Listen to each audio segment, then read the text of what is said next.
Hello friends, welcome back to my channel.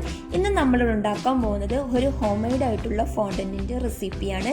ഇത് നമുക്ക് വീട്ടിൽ എങ്ങനെ ചിലവ് കുറഞ്ഞ രീതിയിൽ ഒരുപാട് ഫോണ്ടന്റ് എങ്ങനെ വീട്ടിൽ ഉണ്ടാക്കാൻ പറ്റും എന്നതിൻ്റെ ഒരു വീഡിയോ ആണ് ഞാനിവിടെ കാണിക്കാൻ പോകുന്നത്. അതുപോലെ ഈ കേക്കിൻ്റെ ചെറിയൊരു വീഡിയോ ഞാനിവിടെ കാണിക്കുന്നുണ്ട് കേട്ടോ. ഇനി നമുക്ക് നേരെ വീഡിയോട്ട് പോകാം. ആദ്യം നമുക്ക് ഈ ഫോണ്ടന്റ് ഉണ്ടാക്കാനായിട്ട് ആവശ്യമുള്ള കോൺ സിറപ്പ് തയ്യാറാക്കാം. അതിനുവേണ്ടി ഞാനൊരു പാത്രത്തിലേക്ക് ഒരു അരക്കപ്പ് പഞ്ചസാര ഇട്ട് കൊടുക്കുന്നുണ്ട്. ഒരു കപ്പ് വെള്ളവും ഒഴിച്ചിട്ട് നന്നായിട്ടൊന്ന് ഈ പഞ്ചസാര ഒന്ന് മെൽറ്റ് ചെയ്തെടുക്കുന്നുണ്ട്. അപ്പോൾ ഈ ഒരു സമയം ഗ്യാസിൻ്റെ ഫ്ലെയിം ഹൈ ഫ്ലെയിം ആക്കാൻ പാടില്ല, വളരെ ലോ ഫ്ലെയിമിൽ തന്നെ കുക്ക് ചെയ്യാൻ പ്രത്യേകം ശ്രദ്ധിക്കുക. പഞ്ചസാരയൊക്കെ ഇവിടെ നന്നായി തിളച്ച് വന്നിട്ടുണ്ട്. ഈ ഒരു സമയം നമുക്ക് ഒരു സ്പൂൺ ചെറുനാരങ്ങ നീര് ആഡ് ചെയ്യാം. ഈ ഒരു സിറപ്പ് റെഡി ആയിട്ടുണ്ടോ അറിയാൻ വേണ്ടിയിട്ട് നമുക്ക് ഇങ്ങനെ ഒന്ന് ചെക്ക് ചെയ്ത് നോക്കാം. ഒരു ബൗളിലേക്ക് കുറച്ച് വെള്ളം എടുത്തിട്ട് ഇതുപോലെ ഒന്ന് ഒറ്റിച്ച് കൊടുക്കുക, ഒന്ന് റൗണ്ടാക്കി നോക്കുക. അപ്പോൾ റൗണ്ട് ആവുന്നത് ഇത് റെഡി ആയിട്ടുണ്ട്. പക്ഷേ ഇതിൻ്റെ നന്നായി കൊളായി വന്നിട്ടുണ്ട്. കാരണം വേറെ ഒന്നല്ല, കുറച്ച് നേരം ഗ്യാസിൽ വെച്ചത് കാരണം കാരമലൈസായി വളരെ ഹാർഡായി പോയിട്ടുണ്ട്. അപ്പോൾ അതുപോലെ ഉണ്ടാക്കിയ വേറൊരു കോൺ സിറപ്പാണിത്. ഇത് കപ്പ് പഞ്ചസാര കപ്പ് വെള്ളം മാത്രമേ എടുത്തിട്ടുള്ളൂ. ബാക്കിയൊക്കെ സെയിം പ്രോസസ്സ് തന്നെ ഉണ്ടാക്കിയതാണ്. അപ്പോൾ ഇത് കൊളായിട്ടൊന്നുമില്ല കേട്ടോ. അപ്പോൾ നമുക്കിതൊന്ന് മാറ്റി വെക്കാം. ഇനി നമുക്കൊരു ബൗളിലേക്ക് 2 ടീസ്പൂൺ ജലാറ്റിൻ ഇട്ട് കൊടുക്കാം. ഇതിലേക്ക് 2 ടീസ്പൂൺ സാധാ നോർമൽ വാട്ടർ ഒഴിച്ച് കൊടുത്തിട്ടൊന്ന് ഒരു 5 മിനിറ്റ് സോക്ക് ചെയ്യാൻ മാറ്റി വെക്കാം. ഇതിലേക്കുള്ള ഐസിങ് ഷുഗർ തയ്യാറാക്കാൻ വേണ്ടിയിട്ട് 2 കപ്പ് പഞ്ചസാര ഒരു മിക്സിൻ്റെ ജാറിലേക്ക് ഇട്ട് കൊടുക്കുന്നുണ്ട്. ഇതിലേക്ക് 3 ടേബിൾ സ്പൂൺ കോൺഫ്ലവർ ഇട്ട് കൊടുക്കുന്നുണ്ട്. നല്ല ഫൈനാക്കി പൊടിച്ചെടുക്കാൻ പ്രത്യേകം ശ്രദ്ധിക്കാം. ഇനി നമുക്ക് ഈ പൊടിച്ച പഞ്ചസാര ഒരു ബൗളിലാക്കിയിട്ട് മാറ്റി വെക്കാം. അപ്പോൾ നമ്മൾ ജലാറ്റിനെ കൊണ്ട് നന്നായിട്ട് സോക്കായി വന്നിട്ടുണ്ട്. ഇനി നമുക്കിത് ഡബിൾ ബോയിൽ ചെയ്തെടുക്കാം.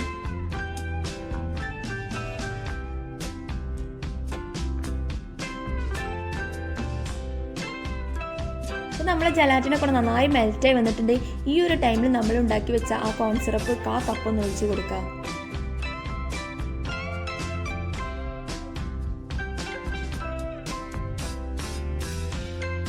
ഇനി ഇതിലേക്ക് 1 table spoon oil, sunflower oil, ഏത് ഓയിലും കുഴപ്പമില്ല കേട്ടോ. ഞാനിവിടെ സൺഫ്ലവർ ഓയിൽ എടുത്തിട്ടുള്ളത്.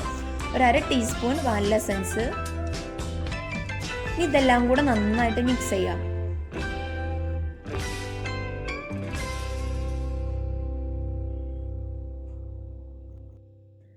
അതേ ചൂടോട് കൂടി തന്നെ ഇതിൽ ഐസിങ് ഷുഗർ ഇട്ടിട്ട് മിക്സ് ചെയ്യാൻ പ്രത്യേകം ശ്രദ്ധിക്കുക.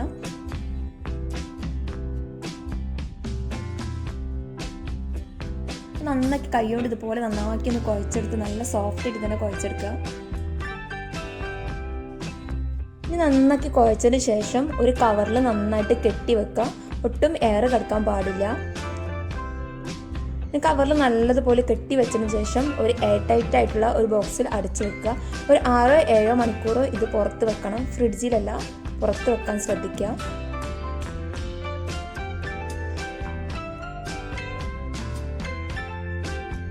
ഇനി നമുക്ക് നമ്മളെ കേക്ക് ഉണ്ടാക്കുന്നതിലേക്ക് പോകാം. ഇതിനു വേണ്ടി 4 കോഴിമുട്ട എടുത്തിട്ടുണ്ട്. നമ്മൾ ഫസ്റ്റ് ഉണ്ടാക്കുന്ന 1 kg കേക്കാണ്. അത് നന്നാക്കി 4 മുട്ട നന്നാക്കി ബീറ്റ് ചെയ്ത് വെച്ചിട്ടുണ്ട്. 1 കപ്പ് പഞ്ചസാര, വാനില എസൻസ്, അതുപോലെ 1 കപ്പ് മൈദ. ഇതിൽ 1/2 teaspoon baking soda, 1/2 teaspoon baking powder ഇട്ട് മിക്സ് ചെയ്ത് 3 തവണ അരച്ച് വെച്ചതാണ്. അതുപോലെ കപ്പ് ഓയിൽ. ഇതെല്ലാം കൂടി ഇട്ടിട്ട് നമുക്കൊന്ന് ബീറ്റ് ചെയ്തെടുക്കാം. അപ്പോൾ നമ്മൾ പഞ്ചസാരയൊക്കെ നന്നായിട്ട് ഇവിടെ മുട്ടയിലൊക്കെ ബീറ്റ് ചെയ്ത് വന്നിട്ടുണ്ട്. ഇനി നമുക്ക് നമ്മൾ ഓയിലൊന്ന് ഒഴിച്ചിട്ട് ജസ്റ്റ് ഒന്ന് ബീറ്റ് ചെയ്തിട്ട്, ഇനി നമ്മൾ കേക്കിൻ്റെ വീഡിയോ എല്ലാവർക്കും അറിയാമല്ലോ, അപ്പോൾ ഇത് ഡീറ്റെയിൽസ് ആയിട്ട് ഞാനിതിൽ പറയുന്നില്ല.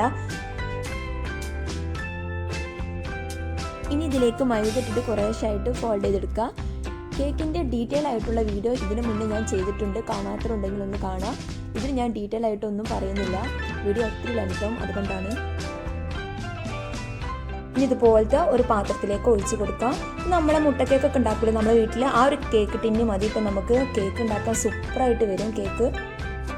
ഇതുപോലെ ഒന്ന് ടാപ്പ് ചെയ്ത് കൊടുക്കുക ലാസ്റ്റ്. ഇനി 2 kg കേക്ക് നമുക്ക് റെഡിയാക്കി എടുക്കാം. ഇതിലേക്ക് 8 കോഴിമുട്ട, 2 കപ്പ് മൈദ, 2 കപ്പ് പൊടിച്ച പഞ്ചസാര, 2 ടീസ്പൂൺ വാനില എസൻസ്, അതുപോലെ 1/2 കപ്പ് ഓയിൽ. 1 kg ഇരട്ടിയാണ് 2 kg എടുക്കുന്നത്. ഇതുപോലെ അടിയിലൊരു തട്ട് വെച്ചിട്ട് നമുക്ക് കേക്കിൻ്റെ ടിന്ന് മേലെ വെക്കാം. അപ്പോൾ നമ്മളെ കേക്കൊക്കെ ഇവിടെ റെഡി ആയി വന്നിട്ടുണ്ട്. ഒരു 1.5 മണിക്കൂർ എടുക്കും 2 kg കേക്ക് ഉണ്ടാക്കാനായിട്ട്. പക്ഷേ എനിക്ക് അരമണിക്കൂർ കൊണ്ട് കിട്ടിയിട്ടുണ്ട്. വേറെ ഒന്നല്ല, ഗ്യാസിൻ്റെ ഫ്ലെയിം ഇച്ചിരി കൂടുതലായത് കാരണം കേക്ക് പെട്ടെന്ന് കുക്കായി കിട്ടിയിട്ടുണ്ട്, ഇച്ചിരി കരിഞ്ഞിട്ടുണ്ട്. ഇനി നമുക്കിതൊന്ന് ഐസിങ് ചെയ്തെടുക്കാം. അപ്പോൾ ഇതിന് വേണ്ടി ഞാൻ ഉള്ളിൽ ഫില്ല് ചെയ്യാൻ വേണ്ടിയിട്ട് പൈനാപ്പിൾ ക്രഷ് എടുത്തിട്ടുണ്ട്. ഇതുപോലെ കുറച്ച് ചോക്ലേറ്റ് എടുത്തിട്ടുണ്ട്. അപ്പോൾ ഇതുപോലെ എല്ലാ ലെയറിലും ഞാൻ ഫില്ല് ചെയ്ത് കൊടുത്തിട്ടുണ്ട്. അപ്പോൾ നമുക്ക് ഈ കേക്ക് ഐസിങ് ചെയ്തിട്ട് മാറ്റി വെക്കാം.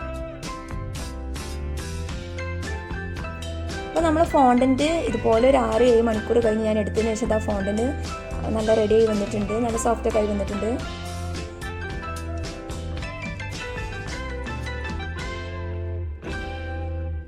അപ്പോൾ നമുക്ക് ഇതിൽ നിന്ന് ഓരോ പീസ് മാറ്റിയിട്ട് നമുക്ക് ഇഷ്ടമുള്ള ഫ്ലേവറുള്ള കളറോ അല്ലെങ്കിൽ പ്ലെയിൻ കളറോ ചേർത്തിട്ട് നമുക്കിത് കുഴച്ചെടുക്കാം. ഈ ഒരു ഫോണ്ടൻറ്റിലേക്ക് 2-3 ഡ്രോപ്സ് പിങ്ക് കളറാണ് ആഡ് ചെയ്തിട്ടുള്ളത്. നന്നാക്കി കുഴച്ച് വെച്ചതാണ്. ഇനി ഈ ഒരു ഫോണ്ടൻറ്റിലേക്ക് ഞാനിവിടെ ബ്ലൂ കളറാണ് ആഡ് ചെയ്യുന്നത്. 1-2 ഡ്രോപ്സ് മാത്രം ആഡ് ചെയ്താൽ മതിയാവും. അപ്പോൾ ഈ 2 കളറാണ് ഞാനിവിടെ സെലക്ട് ചെയ്തിട്ടുള്ള. ഈ ഹോം മെയ്ഡ് ഫോണ്ടൻറ്റിൻ്റെ പ്രത്യേകത എന്ന് വെച്ചാൽ നമ്മൾ ലിക്വിഡ് കളർ യൂസ് ചെയ്ത് കാരണം ഇത് ഒരിക്കലും മെൽറ്റ് ആവുന്നില്ല, ഇത് ഫ്രിഡ്ജിൽ വെച്ചാലും മെൽറ്റ് ആവുന്നില്ല.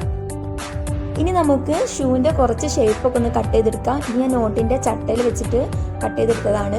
അപ്പോൾ ഇത് വന്നിട്ടൊരു 7 സെൻറ്റിമീറ്റർ ഉണ്ട്, അതുപോലെ ഇതൊരു 13 സെൻറ്റിമീറ്ററും ഇതൊരു 6 സെൻറ്റിമീറ്ററും ഉണ്ട്. അപ്പോൾ ഈ ഒരു ഷേപ്പ് കട്ട് ചെയ്ത് വെക്കാം. ഇനി നമുക്ക് നമ്മളെ ഫോണ്ടൻറ്റ് ഇതുപോലെ നന്നായിട്ടൊന്ന് പരത്തിയെടുക്കാം.